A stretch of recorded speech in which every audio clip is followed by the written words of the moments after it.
Listen, first of all, I want to thank each and every one of you for carving out a piece of your, I was going to say day, Amber, but then I realized how many people are joining us from around the world. It's amazing. I saw Latin and South America. I saw Western Europe, Eastern Europe, Africa, APAC. I mean, just absolutely amazing. So thank you, each and every one of you, for joining us. I know my goal and the goal of all of our presenters here today is to really give you things that you could implement immediately, right? So I love feel good type programs. That's great, but we want to go above and beyond that. We want to make sure that we provide you actionable tactics and strategies that you could take back to your business, implement tomorrow, and say, wow, that had an impact on our business. And that's how we win.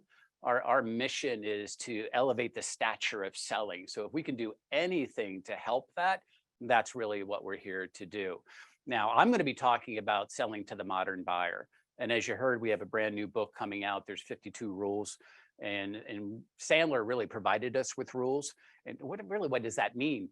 Well, I don't believe in a lot of scripts. I think it doesn't really work out that way. I can learn my scripts all day long. Unfortunately, the prospector buyer, they don't know their script necessarily. So, it gives me some confidence. But at the end of the day, I think it's more realistic for us to learn how to think about certain situations. And that's really what this book does. If this is occurring, then think about it this way. It's like kind of like spelling rules, right? I before E except after C. I don't have to memorize every single word, but I have to just remember those thoughts, those trends. And that's really where this comes from. Now, as we've talked about selling to the modern buyer, I'm going to be pulling all this content from the Sandler Vault.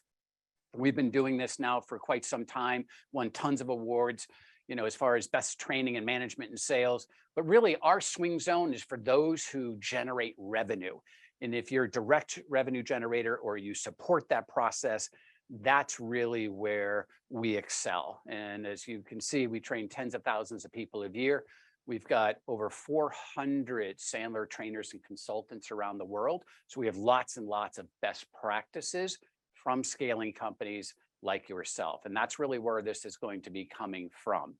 Now, if in fact we say anything or I say anything during my presentation, I know this is true with the other presenters as well, that you want more of, like, I heard pre-call planner mentioned in the opening. Hey, can you send me a podcast on this? Hey, can you send me a pre-call planner tool? Whatever it is, just ping us on social media, certainly on LinkedIn or any other channels that we've offered you. We will make sure that we get you those assets, okay?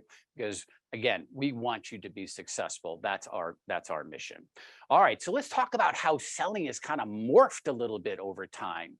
And just to kind of see if you've seen the same types of things, and I'll ask you in the chat room, if you start chatting up a little bit, what have you seen as the modern buyer? How has it changed? Here's some of the things that I've seen. More people are involved in the buying process. It used to be where you had one or two people involved. And of course, that's changed. But there's a lot of people involved in the buying process, more and more as we move forward. Why is that? Well, if we just kind of peel back the onion for some simple reasons, technology has allowed us to do that. I don't have to get on a plane to go over to a 2-hour meeting and then take a day or two to fly back. All I have to do is now jump in a virtual setting and I can participate in that sales process. That was never the case, right? You'd always have one or two people participating. They would take it back to the super secret committee and they would do their thing. Well, now they're all here, right? And it's easy, much like we have thousands of people here virtually, the same thing happens on the buyer side. Another thing that I've seen is that there's more of a team buy, team sell, right? So what does that mean? Well, of course, it's easy, as I just said, to participate in the buying process. So you've got more, but you're going to have cross-functional people on the buying side. And that's another one, as a matter of fact, that pops in, is that organizations are making decisions based on institutional needs versus just the individual wants of an individual department or group. Now, I know that's a generalization for sure, but if you think about some of the stats that are out there, the average SaaS company has over 250 apps that they're using. Now, they're using is a kind of a funny term because they're not using them and they're completely disconnected. But with that, the technology has allowed that. So it is more of a team buy, a team sell. Now, though it's institutional, they want to make sure they're making a decision for the company in general versus those siloed decisions as the 250 apps kind of demonstrate with any one given company. Sadly, I have to admit, we have lots of different programs that we here have at Sandler because it served the need of a group, but we didn't look at it from an institutional perspective. And now we're doing that. We're dismantling a lot of individual decisions and thinking about globally, how does this fit into the footprint? And I think that's happening across the board. Another big shift, of course, is technology. Frank Cespedes, who heads up the entrepreneurial program at Harvard, good friend of mine, he has a new book out. And one of the interesting things that caught my eye was, hey, pandemics, they don't foster innovation, they foster acceleration. And the more I thought about that, the more that I absolutely agree with that. Think about all the technology and the tech stacks, even the things that we do day in and day out today.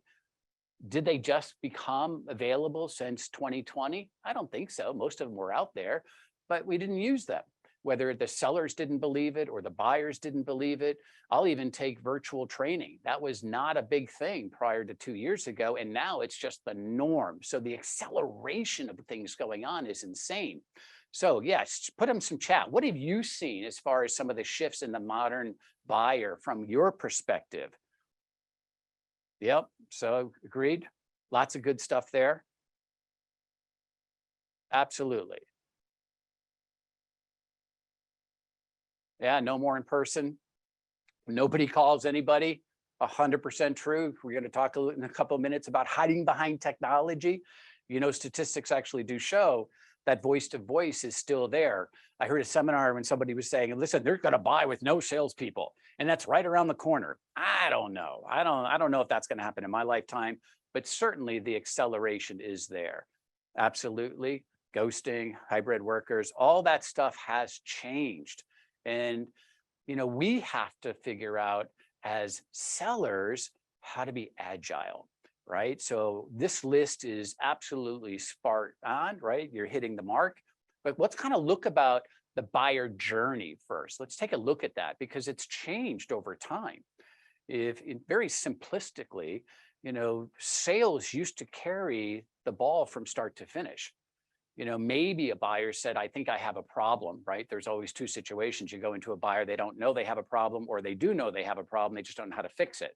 And sales would take over from that period of time. Now, they would bring in specialists if needed, right? We would do that. It necessarily wasn't a whole team of sellers, but you would bring in a specialist if you had to. But sales really kind of carried the ball. That has been morphed, and you've seen all the studies like, hey, buyers come in 3/4 of the way through the sales process. And that, I know that changes by industry because we train and consult with thousands of different industries. Certainly true when you have a sophisticated buyer, not necessarily 100% true when you don't have a sophisticated buyer. But in general, listen, marketing has carried the ball a lot farther than they ever have. And same with technology. So what you used to have is I used to educate, I used to go through the sales process, and then I would hand that over to service and delivery. And now what's going on is that I can now Google, right? I can get a PhD in Google. So every time people think, hey, I've got an issue, I've got this, then they can go and figure it out. So I've got 5 kids. And every time one of my kids has an ailment of any kind, they go to Google and they Google it in and they realize, oh my gosh, I've got 3 days left before my arm falls off, or whatever the case may be, because there's so many outrageous things out there, but we believe it to be true. And that's good and bad. But back to the buying situation, look, marketing is playing a much heavier role. And that, as is customer success on the back end. But we do know that sales still has to play a role, but they're entering in a little later than they had in the past. So I think we've all experienced that. You can decide based on your personas that you're selling to, the marketplace that you're selling to, if this is accurate for you. I can tell you from my world, most of the time, people have done some investigation. They know who my competitors are. They know who Sandler is. They say, here are my problems. And that's kind of a starting point. And we're going to talk about whether that's good or bad in a second, but this is really real. Now, Sandler, this is going to be a model, and I'm going to break this down for you so you don't have to necessarily squint at the visual. But in the center is the buyer journey.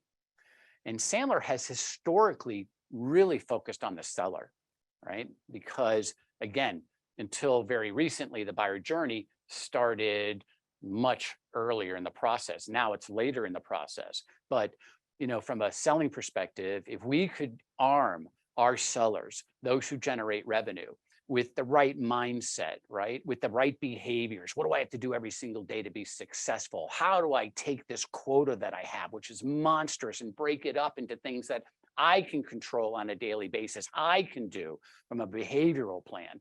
And then, of course, how to help the sellers with tactics. What do I say? How do I say it? When do I say it? Right? That's really where we focus. That's where we've grown. And that's really our claim to fame, is giving actionable tactics and strategies to salespeople. Now, as I said, world's changed. So we now have our buyer journey inside our process, because it is important. You have to know where they are in the process. You also have to understand the buying process that they're going through.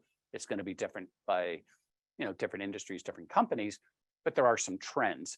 And so I'm going to break this down for us, and then I'm going to get to some of the rules out of my new book. This is also all in the book that Mike talked about earlier.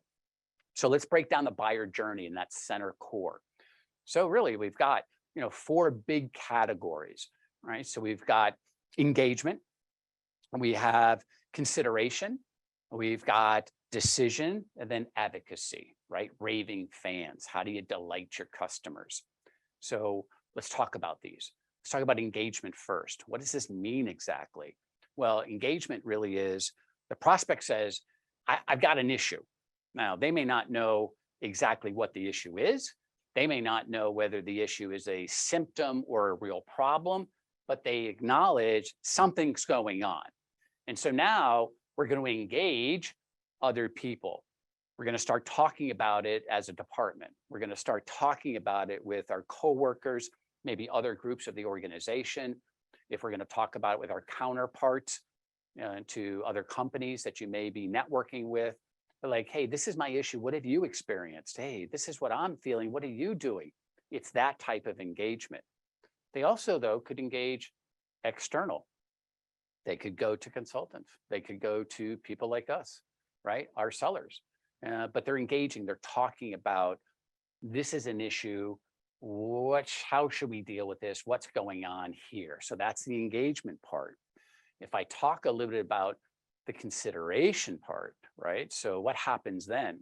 So basically, if you net it down, this whole section is, okay, I think I know what's going on, but I'm not 100% sure. I know I have a problem, but what's going on, and what are my options to fix this? What are my options to fix this? Like, hey, what's causing this issue, right?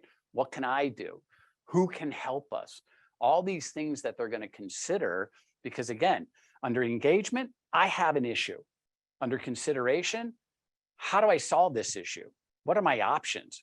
Like, who's going to be on the buying team internally? Like, who has that expertise? Who has the experience? Who has the time to go find if there's a solution out there for us to solve this?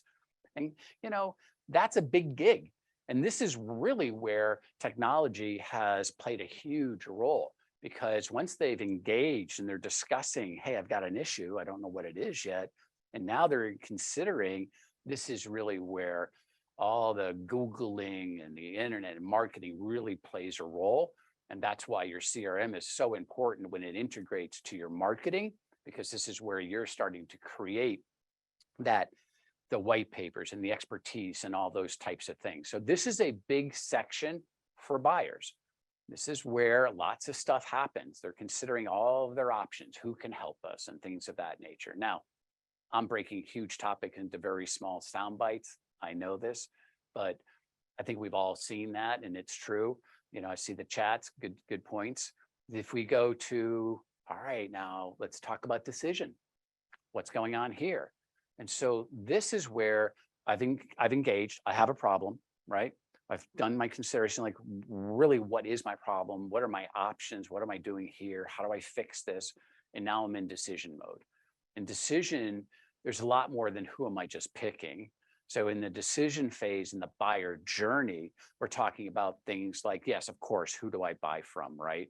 Um, who's my executive sponsor? That's a decision. Do I go internally to fix this, or do I go externally?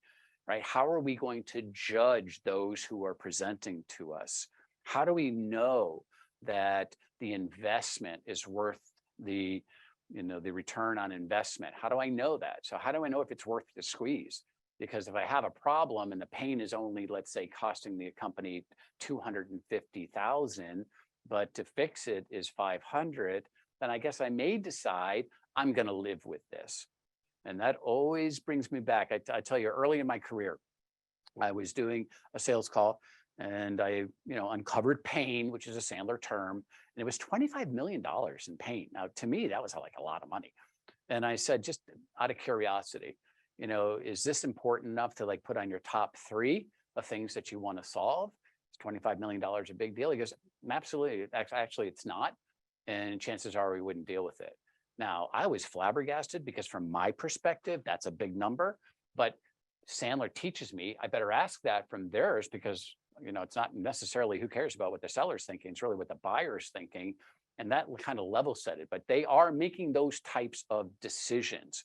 And that's really where the critical point is. Of course, that's when you're bringing in all of your resources under consideration and the decision process. And ultimately, obviously, we want to be picked as individual sellers, that we are there to support them, but to fix their needs, right? So that's in that decision phase. Well, let's talk about advocacy. Now, advocacy happens when they become clients, right? So I've gone through the consideration of all my options. I've made some decisions. I am going to go externally. I do know my criteria. I do know who's going to lead the charge in that investigation. And I know in the decision, I'm going to go external, I'm going to buy from you. Well, advocacy is, how do I turn my customer into a raving fan? How do I make them delight, right? They're happy with us, because you have to remember, some buy, but your product and service tends to support many. So there's a lot of voices here, but we want to make sure that we meet and exceed their needs. That's why one of the tools right out of the sales course is the customer satisfaction. Like, what are the top 2 or 3 things that they're looking from you in order for them to be 100% successful? That is a company issue, but you should really be talking to each one of the buyers and the users and asking the same question. Because if you're only focused on one in the buying journey, one role, then hopefully, they're making 100% of the decisions. But if you're forgetting, let's say, the user base, the people that are using your product and service every single day, and they're unhappy because you're not meeting their needs, eventually that's going to bubble up and it's going to cause you problems. When I talk to CROs, they'll say to me a couple different things. David, I need a culture of accountability.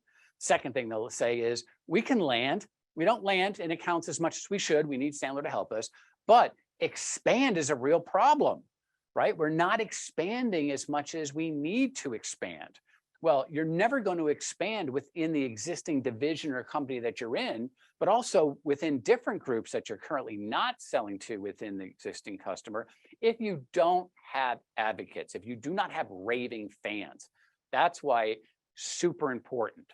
And so when customer success or any of the other parts of the organization that are touching our customers, we have to make sure that we have perfect communication between sales and everyone else that's supporting that buyer, that's help supporting revenue generation, to make sure that we're on the same page and we're meeting and exceeding those top 2, 3, 4 things that are important to that user group to say, I am really happy. I want to buy more products and services. Why do we want that? Well, listen, this is not the course for this, but at the end of the day, if they have a need and I didn't know about it and I can actually fulfill that need, that only means that my competitor will come in and start to service that need. And then it's going to be, us against them. What I'd like to do is to make sure that I have stickiness within my account and I'm giving them a holistic view in the solution versus just bits and pieces. And if you do have multiple products and services per customer, you will not fall prey to the following.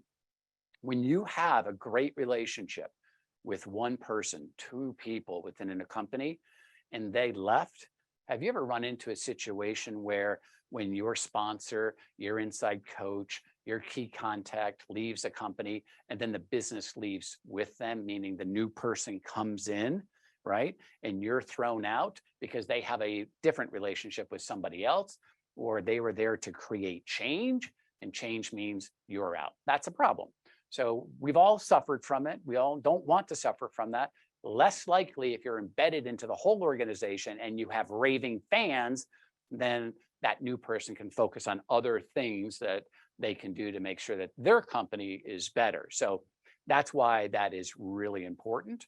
And of course, we should always make sure that we have those renewals. Now, I tell you, the SaaS world has really helped focus on advocacy, because in the SaaS world, people can choose every single month, every single day, whether they want to continue paying. And I know that's an over exaggeration, but you can take anything. You know, I have monthly subscriptions. I'm a victim of SaaS. So I buy, let's just say Netflix as an example. But if I wasn't happy with Netflix, then I can just unsubscribe. And so that's why they really have focused in on, yes, obtaining me as a customer, but making me super happy. And that's what advocacy does. Now, if we use that as a core, right? If we use that as a core, then we can overlap some of the big picture things that we have when it comes to the selling process. And so if you really kind of step back for a second, what are we all doing, regardless if you're a Sandler client or not? Look, we're trying to engage, we're trying to qualify, and we're trying to close. I understand we want to have raving fans. I just went all through that. I agree. However, if you sit back as an individual contributor in the sales role, if I could make sure that I match my engagement, my qualification, and my closing skills and abilities to the persona I'm talking to in where they are in the buyer journey, I'm going to be much better off. And so those are the three macro steps that I think we all follow in some way, shape, or fashion. Hopefully, right? And so with that, then we overlay the 7 steps of the process of Sandler, which is on the outside ring. And that's where it's going to be coming from. Now, I'm not here to do a course on the 7 steps of Sandler. You know, I can tell you millions of people have gone through it. We have the highest ROI in the industry. Putting all that aside for a second, here's what you should think about when you're picking a methodology is, number one, make sure the methodology fits the whole organization. So what does that mean? That means you should have the same methodology for an SDR, an AE, an enterprise individual, and a sales manager. It is insane to think about that you've got a different methodology for each of those groups. That's like, you know, if you think about my accounting department speaks French, right? My marketing department speaks Italian. I have this group over here, engineering, right? They speak German. And so, okay, that's great, but no one can talk to each other. So how do you progress throughout the organization? How do you have a clean sales funnel when everybody's doing something slightly different? It actually gets worse than that, because each individual sales leader tends to bring in their own methodology, their own way of doing things, especially if you don't have a rock solid sales process. And there's a huge difference between sales process and sales methodology. So look, make sure that it follows, make sure that they're actionable tactics and strategies, not, hey, you need to qualify. Yeah, okay, great. I understand that. How do I do that? And so make sure that when you peel back the onion, they have the steps of the how, when, and when do I say it? How do I say it? And where should it be said? All that stuff is super important. So big picture, find something that works for you. That's the most important thing of all. Now, let's talk about some other things for a second.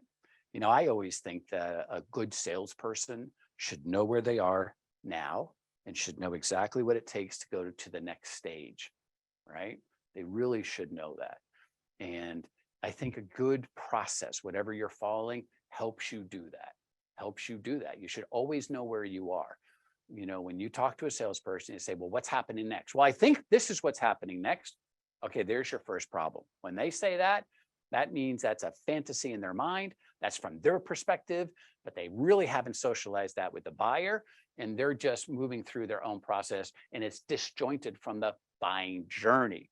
Now, let's talk about some of the rules that apply to both the seller's perspective and the buyer journey.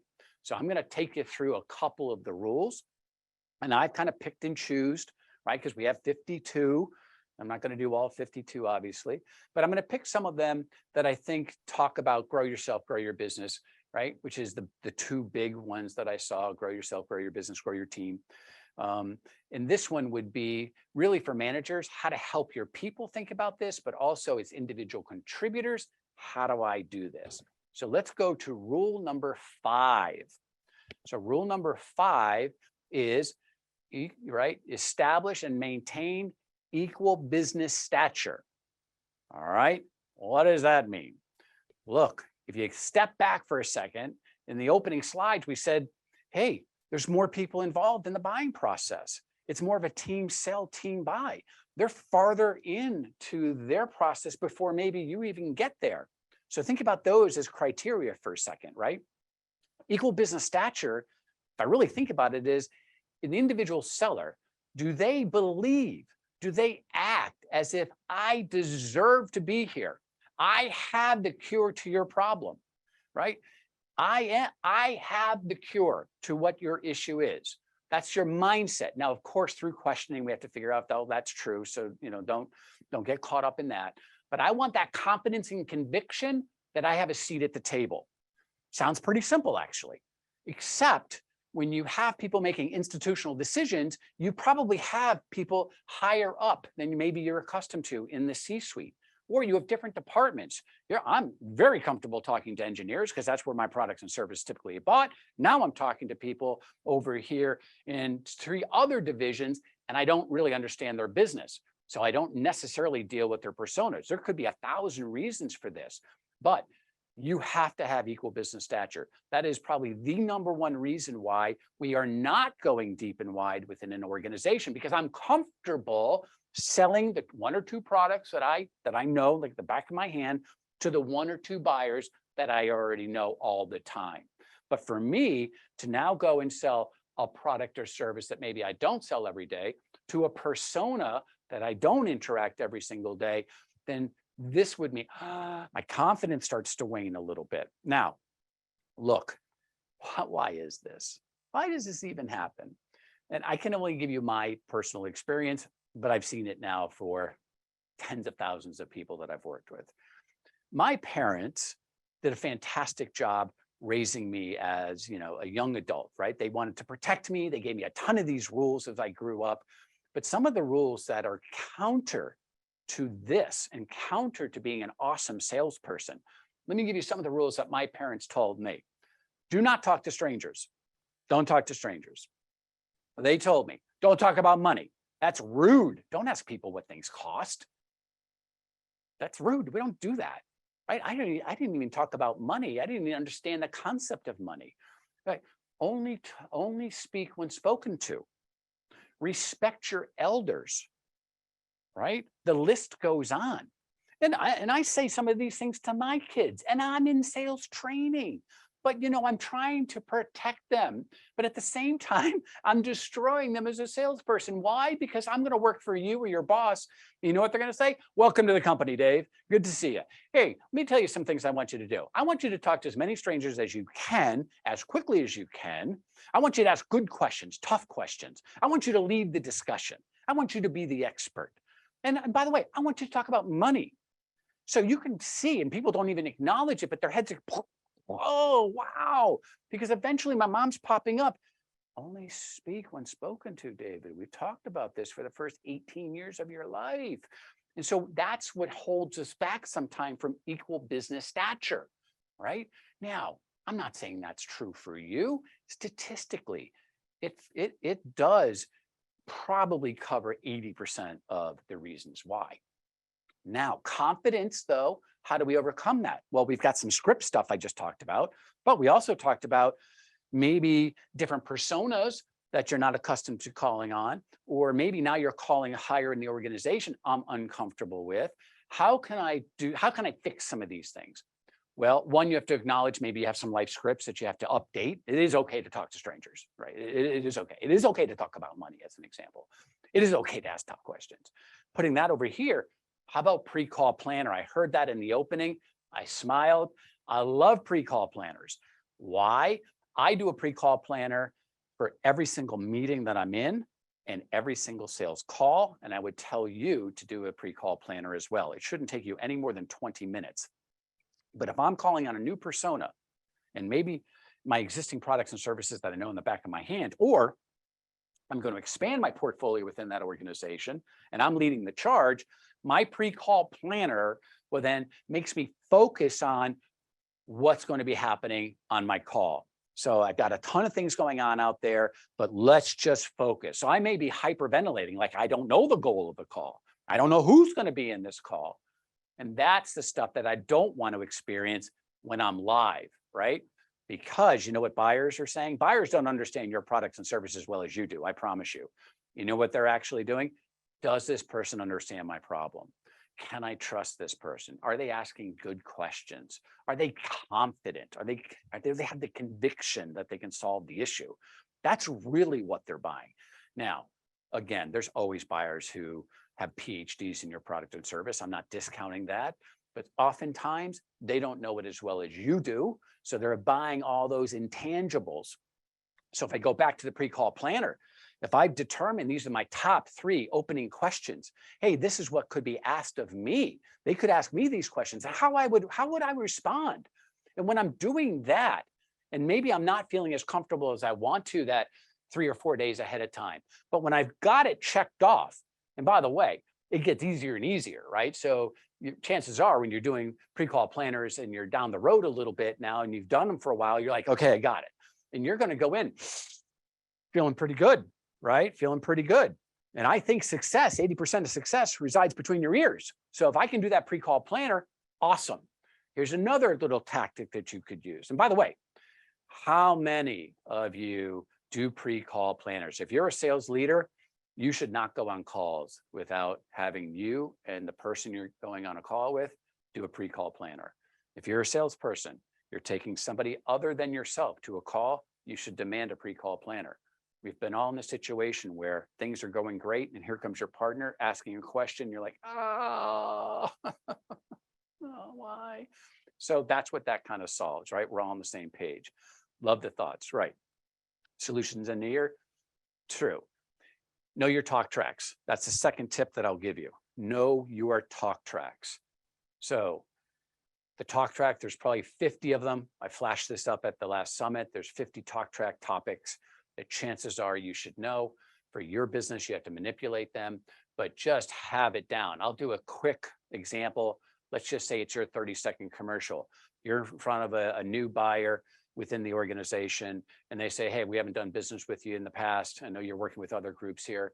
Tell me a little bit about your company. You should have that 30-second commercial like boom, right off the top of your tongue, which is applicable to that persona and that pain with this product.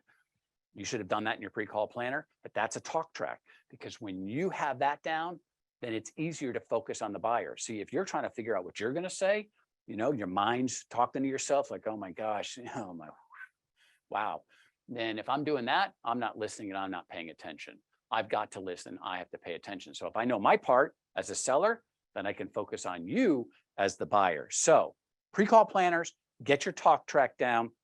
And by the way, you want to have equal business stature? Use the 70-30 rule. What's that mean? You've got 2 ears and 1 mouth. Use them in the proportion they were given to you. You don't have to show up at a C-suite and just blew everywhere. Just ask good questions. Ask good questions, right? Because the value of a salesperson is determined by the questions they ask, not the information they spew.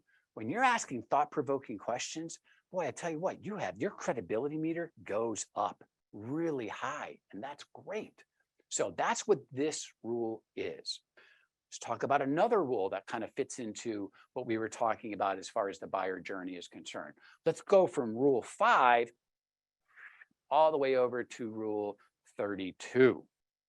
Now, rule 32, the problem the buyer brings you is never the real problem. What does that mean?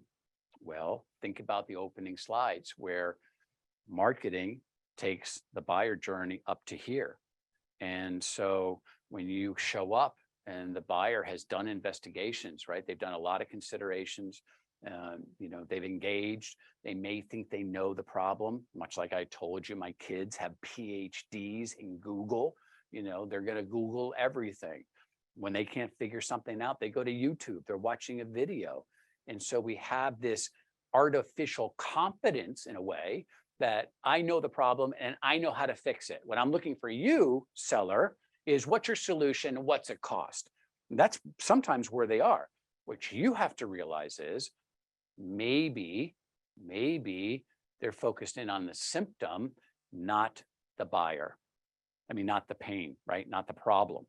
And so, for instance, when I go to a doctor and I have like lower back problems, I go, hey, doc, wow, I got a real problem here on my back. What I think it is I think one of the discs has been moved over here because that's what technology has told me. If I wanted them to say, oh, absolutely, we're going to schedule some surgery for you, I would be nervous. But they ask a ton of questions. And you know what they come to find out? That's the symptom. My real problem is I'm not standing properly. And so that's thrown off the alignment. So all I have to do is a minor adjustment in the way that I stand or walk, and my back problem went away. How cool is that? So they acknowledge it, but they go backwards and ask questions. So when somebody comes to me and says, David, we've determined we've got a serious presentation problem, right? We're only closing 20% of our presentations that we're doing. We need presentation training. I say, that's great. Sounds like you may have identified the issue. To help me better understand, because you guys are a little ahead of me, do you mind if I just ask a couple questions that would help me, certainly help me understand, and equally would help me come to you with the proper set of solutions or at least suggestions? I say, of course. And now I'm asking. I acknowledge that they know what they're saying, and then I ask questions to make sure I better understand. And is it really the issue? Because again, your product and service better than anybody. So use that knowledge to ask good questions. So this is, to me, huge. I've had so many situations where we're going in talking to sellers. They say, well, this is the problem. We solved it. But it turned out that wasn't the issue. Okay, well, you had to validate that. You've got to validate that it is the real problem and that you're not solving a symptom, because presentation skills is not a real problem. Now, again, I'm generalizing. The real problem is you're trying to present maybe too soon, or you're not qualifying. So your presentation numbers, of course, you're closing much less than you should because you're just showing up and throwing up. If you would just slow down your qualification process, you may present to less people, but your close rate goes through the roof. And so that's a quick example that we all could buy into as salespeople and sales leaders. So that's what we're talking about here. Now, I'm going to jump because we talked about technology for a second. Let's talk about this rule, 24. And somebody in the chat earlier today, when I said, hey, what do you think about the buyer journey? They said, nobody talks to anybody. Look, we've got to leverage technology. We don't want to hide behind it. And with so much technology out there, it's easy never to actually talk to anybody. Now, what this means is, look, whether it's in the beginning of the funnel, when you have an auto dialer that's dialing 100 numbers an hour, where you get to talk to 10 or 12 live people an hour, that's super cool. That's leveraging technology. When you have voice intelligence that can tell you tons of things as far as, hey, these 5 phrases actually have a much higher probability of you progressing in the sales process, that's leveraging technology. When I can listen to the top producers in my company through voice intelligence and mimic what they're doing, that's awesome.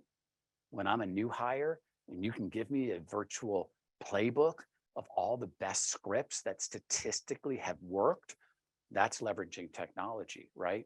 And all the other platforms that are out there for sales enablement and customer success, there's tons of good stuff out there. CRM, right, is awesome if you use it. It's awesome if it's integrated with your marketing platforms.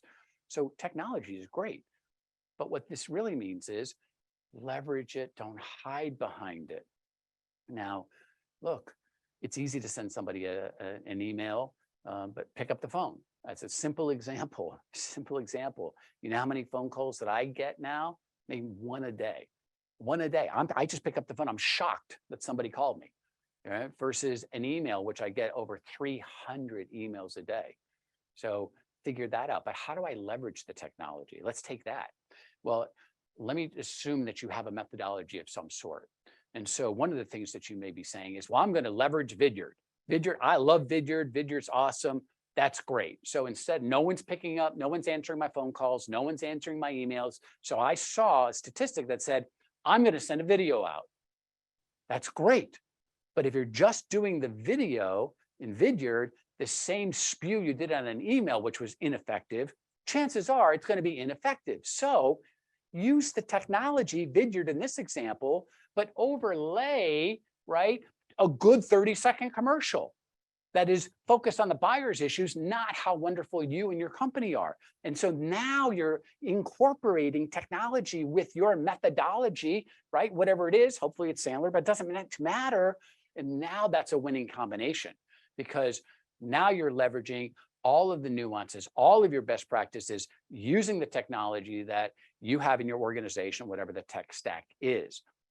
I have seen more people buy technology and not leverage it. I have seen more people in organizations hide behind technology. It's ridiculous. It happens in our own companies. You know it as well as I do. People email each other, right, within their own company, and it goes back 4 or 5, 6 times. How much was that a time suck? How about just pick up the phone and talk to your coworker, right? And this is just an example of how some of the buyers coming into the future have grown up. My kids text each other and they're in the same house. So this is not unusual. It's not just in our business world, it's everywhere. Now, we've got 52 of these rules. I've done 3.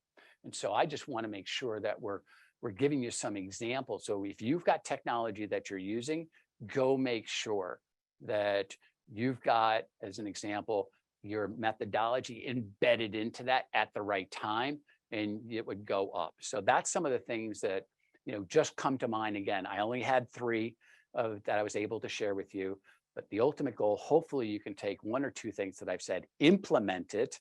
And again, any one of the presenters happy to, you know, send you additional information if you want. Send me a tool, send me a podcast, send me whatever the case may be. We all want to make sure that you have invested the time and we've met and exceeded those expectations. So again, on behalf of Sandler, thanks for joining us. Talk to you soon.